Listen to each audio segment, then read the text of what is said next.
Here it is finally, my Mcgowen Precision Barrel, MPB. You'll notice it's a little bit scratched and marred up. There are reasons for that, especially when you get to here and there. See this ring? That's what's really important. This is a bull barrel profile, very heavy. So the end here is 0.92.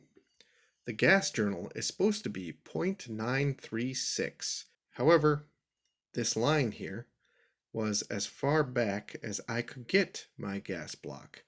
And usually there's about 25 thousandths for a gap between the shoulder and the gas block. I was not able to achieve that. You can even see just by eyeballing it, that's more. That's more than 25 thousandths. Thankfully though, that gas port is exactly 100 thousandths, we'll go ahead and say. So a tenth of an inch, because that's what they recommended for adjustable gas blocks, and that is what I was running. And this was about 20% covered up. Things still worked fine, but not really as intended. And you can see where there was some displacement of the carbon. But yeah, this gas block journal is not 0.936. In fact, when I measured it, it was, I think, about 4 or 5 thousandths over. I'll have to include that picture when I first disassembled this. What am I doing? We can measure that now. There we go. I have it up against the shoulder as much as I can hold it at this weird angle. And you can see, yeah, it's oversized. Let's do the front part of the gas journal. That is, yeah, see there, 3.6. So that's appropriate. That's fine. But back here is not fine. So the gas block was not fitting on fully. Again, though, thankfully, it was working as intended, but still it wasn't anything I was happy with.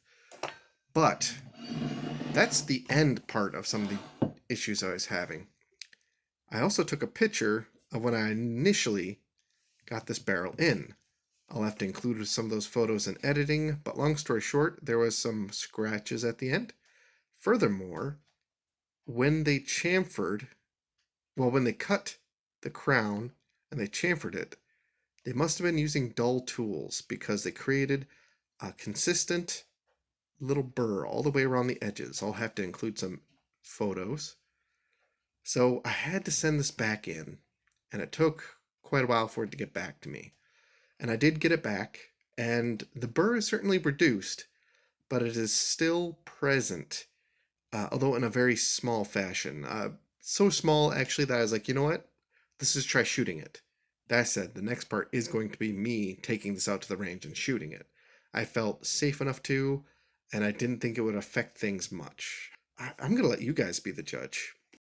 Okay, 28.5. Right here, you can see we have some horizontalness going on here, and it's a 2-inch group with some flyers kind of going vertically. Things at 29 grains really tighten up, all right there. So that's nice. Nothing really too impressive. That's still over an inch, but at least we're heading in the right direction. Actually, no, we're not, because look at this. This is the next group. So for this group, ignore these. My point to aim is there. Point to impact's there. For this group, my point to aim is here. It's all the way over there. That's a grotesque shift in the point to impact. And look, it's over a 3-inch group. You can see where the barrel wants the group, but yikes, what happened? Thankfully, on the max charge, things kind of tightened up again, although that's still like a 2-inch group. It shares some features, kind of this triangle-ness, and a core group with outliers. Core group, outliers, triangle. And at least the point of impact is kind of consistent, but that's still really grotesque. I don't know how to explain that. I don't know what happened there.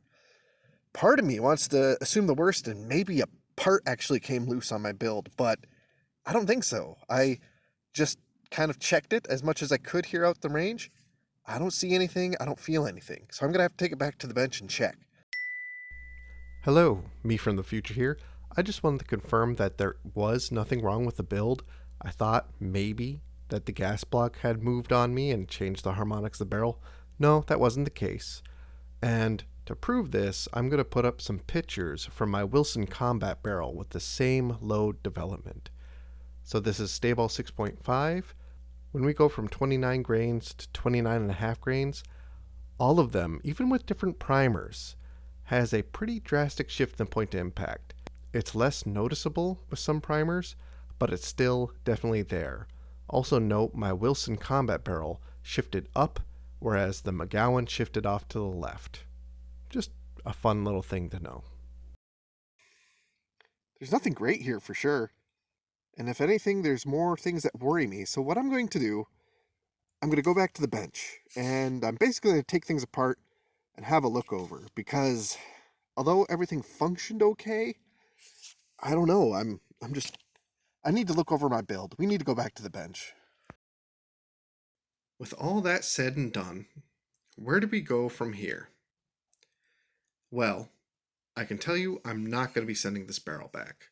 This is something that's either going to have to turn into my own personal project, or I'm going to have to hire a local gunsmith to take care of. Someone who's willing to chuck this up in a lathe and get that taken care of, get that evened out. And then also to, yet again, recut the crown. See if we can use some properly sharpened tools or something, or a proper chamfer, something. Either way, so this will be another project.